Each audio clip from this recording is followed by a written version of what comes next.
যখনই আমি বলেছি যে মৃত্যু নিয়ে আলোচনা হবে,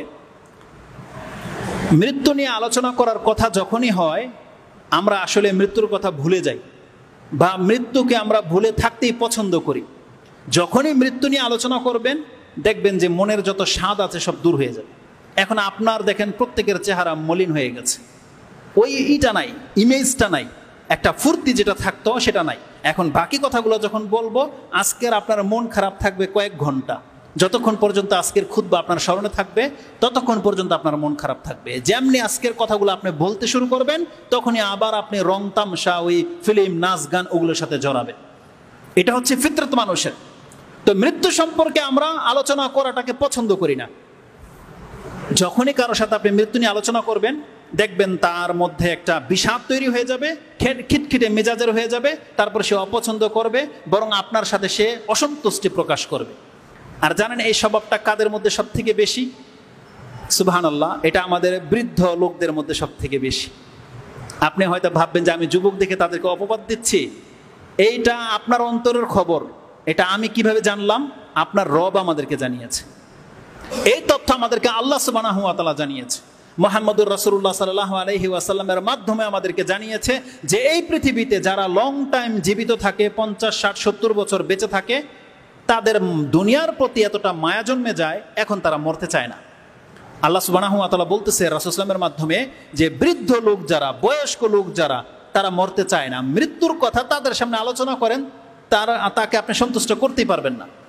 রাসূলুল্লাহ সাল্লাল্লাহু আলাইহি ওয়াসাল্লাম কথাগুলোকে এত চমৎকারভাবে বলেছেন। দুই একটা হাদিস আমি আপনাকে শোনাই। ইমাম বুখারী এবং মুসলিমে হাদিসগুলোকে তাদের কিতাবে এনেছেন। ইমাম বুখারী থেকে একটা হাদিস নিয়ে নেন, কিতাবুর রিকাব 81 নম্বর অধ্যায় 5 নম্বর পর্ব। তাতে তিনি মান বালাগা সিত্তিনা সানা, যার বয়স 60-এ পৌঁছে গেছে, তার কোনো উযর নাই। সে আল্লাহর কাছে বলতে পারবে না যে আল্লাহ তওবা করার মতো আমি সুযোগ পাই নাই, বা তোমাকে চিনা জানার, কোরআন পড়ার বয়স আমি পাই নাই। আল্লাহ বলছে যার 60 বছর আমি দিয়ে দিয়েছি, এ আল্লাহর সামনে কথাই বলতে পারবে না। এ বলতে পারবে না যে আল্লাহ আমি বয়স পাই নাই। আল্লাহ বলবে আমি কি তোমাকে এতটা সময় দেইনি? যেটা সূরা ফাতির 37 নম্বর আয়াতে আপনি পেয়ে যাবেন, ওদিকে আমি যাচ্ছি না।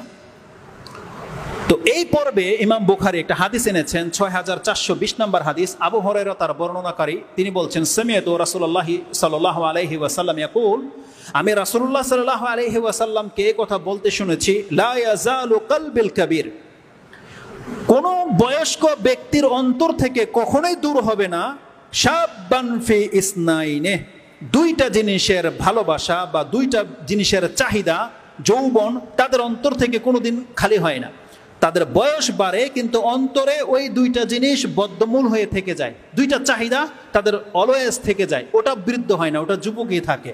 সেটা কি? রাসূল সাল্লাল্লাহু আলাইহি ওয়াসাল্লাম বলছেন ফি হুব্বিদ দুনিয়া, দুনিয়ার ভালোবাসা, ফি হুব্বিদ দুনিয়া ওয়া তুলিল আমাল, এবং লম্বা উচ্চাকাঙ্ক্ষা, অনেক বেশি আশা, অনেক বেশি আকাঙ্ক্ষা, অনেক বেশি লোভ তাদের মধ্যে জন্মায়। এই তথ্য দিয়েছেন মুহাম্মদুর রাসূলুল্লাহ সাল্লাল্লাহু আলাইহি ওয়াসাল্লাম।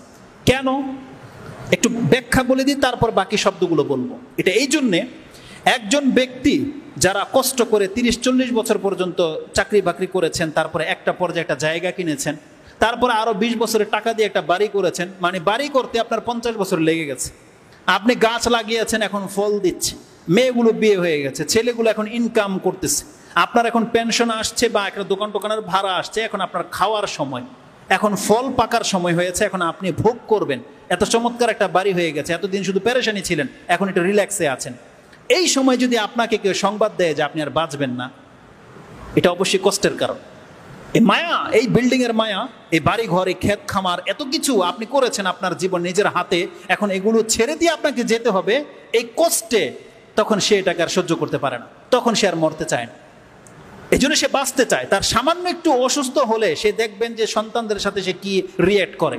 আপনি যদি এক বেলা তাকে একটা ওষুধ এনে দিতে দেরি করেন, আপনি যেন তারা বিষ খাওয়ে মেরে দিতে চাচ্ছেন, এমন তার মেন্টালিটি হয়ে যায়। কোনো কারণে যদি আপনার ওষুধটা আনতে দেরি হয়, আর যদি তার ফিল হয় যে আমি ওষুধ খাইনি, আমার তো ক্ষতি হয়ে যাবে, তখন দেখবেন তার চেহারার দিকে আপনি তাকাই দিয়ে পারবেন। আপনি তার যত খেদমত করেছেন সব শেষ। তার ভাই, চাচা, আশেপাশের লোকদেরকে বলবে যে আমার সন্তানরা আমার কোনো খোঁজখবর রাখে, ডাইরেক্ট বলে দিবে একবারে, কারণ তারা বাঁচার আকাঙ্ক্ষা থেকে থাকে। আর এই তথ্যটা আল্লাহ আমাদেরকে দিয়েছে। যে মানুষের বয়স যখন বাড়তে থাকে তখন দুনিয়ার প্রতি লোভ এবং বেঁচে থাকার প্রতি আগ্রহটা তাদের বেড়ে যায়। আর এই কাজটা হয় তাদের যারা বেশি সুখ স্বাচ্ছন্দ্যে আছেন বা একটা লং টাইম পরে গিয়ে একটা স্বাচ্ছন্দ্য পেয়ে গেছেন, একটা আরাম পেয়ে গেছেন, তারা এই সমস্যাতে ভোগে, তারা এখন আর মরতে চায় না। কিন্তু যারা হয়তো খেতে পান না বা কষ্টে সারা জীবনটা কেটেছে, সংসারে অশান্তি, সন্তানরা কথা শোনে না, তার বড় রোগ হয়ে গেছে, তার সামনে মৃত্যু আলোচনা করেন, সে বলবে মরে গেলেই ভালো।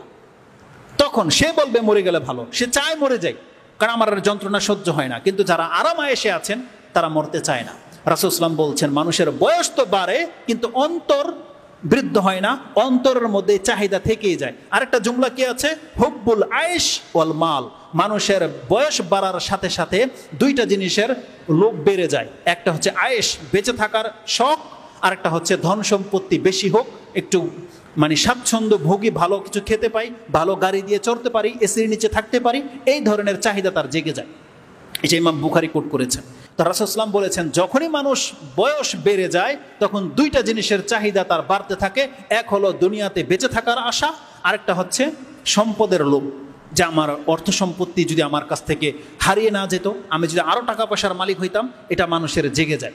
ইমাম মুসলিম এই শব্দটাকে এই ভাষায় এনেছে। আনাস রাদিয়াল্লাহু তাআলা আনহু তার বর্ণনাকারী, তিনি বলছেন ক্বালা রাসূলুল্লাহ সাল্লাল্লাহু আলাইহি ওয়াসাল্লাম ইয়াহরুমু ইবনু আদম ওয়া শাব্বু মিনহু ইসনাইনি, মানুষের বডি, আদম সন্তানের দেহ তো বৃদ্ধ হয় কিন্তু অন্তরটা সবসময় যুবক থাকে। দুইটা বিষয়ে সবসময় তার অন্তর যুবক থাকে। সেটা কি? হিরস আলা হুব্বিদ দুনিয়া, হিরসি আলাল মাল, সম্পত্তির লোভ, সম্পত্তি পাওয়া, অর্থ সম্পত্তি অর্জন করা, এগুলোর আগ্রহ তার বেড়ে যায়। হিরসে আলাল মাল ও হিরসে আলাল আমর, অমর মানে হচ্ছে বয়স। হিরস শব্দটা খুব মারাত্মক শব্দ। তার মানে একজন ব্যক্তি টাকা পয়সা অর্জন করার জন্য ও কত কি করে, হালাল হারাম বাঁচে না, রাত দিন দেখে না, কষ্ট অনষ্ট দেখে না, সে খায় না, টাকা জমায়, এগুলো হচ্ছে হিরস আলাল মাল। সে চায় যে আমার সম্পত্তি বেড়ে যাক, কোথাও গেলে 1 টাকা বেশি পাওয়া যাবে সে সেখানেই যাবে, কোন কাজটা করলে তার এত টাকা লাভ হবে সে শুধু লাভ দেখে লাভ, সে আপ্রাণ চেষ্টা করে যে কোনোভাবে আমি ধন সম্পত্তির মালিক হয়ে যাই। যখন মানুষের বয়স বাড়তে থাকে তখন টাকা পয়সার লোভ তার মধ্যে বাড়তে থাকে। আর কি বাড়তে থাকে? বেঁচে থাকার আশা। বড় কোনো রোগ হয়ে গেলে সে পেরেশান হয়ে যায়, সে চায় যে আমি কিভাবে বেঁচে থাকতে পারি। তো এই কথাগুলো আমাদেরকে ইমাম বুখারী, মানুষ সাধারণত মরতে চায় না। আরেক শ্রেণীর মানুষ আছে যারা মৃত্যুর কথা শুনলে রাগ করে, সেটা হচ্ছে অনেকের স্ত্রী, যারা মহিলারা আছে, আপনার ওয়াইফ, সে মৃত্যুর কথা শুনলে রাগ হয়ে যাবে। বৃদ্ধরা হয়তো রাগ হবে না, যারা নতুন বিয়ে করেছেন আর দ্বিতীয় বিয়ে করার প্রবণতা আছে, আপনাদের স্ত্রীদের কোনো অসুস্থ হলে মৃত্যুর কথাটা বলে দেখেন, ও রাগে ফায়ার হয়ে যাবে, বলবে হ্যাঁ এটা আমি জানি যে আমি মরে যাই, এটাই তুমি চাও যাতে করে আরেকটা বিয়ে করতে পারো, এটা বলবে। আর যেটা মুহাম্মদুর রাসূলুল্লাহ সাল্লাল্লাহু আলাইহি সাল্লামকে বলা হয়েছে, আয়েশা রাদিয়াল্লাহু তাআলা আনহা, এটা আপনি বুখারীতে 75 নম্বর অধ্যায়ে পেয়ে যাবেন, কিতাবুল মারাদের মধ্যে। আয়েশা রাদিয়াল্লাহু বলছে ওর রাস, মানে আমার মাথা, মানে মাথা এত ব্যথা ছিল, বলছে আমার মাথা।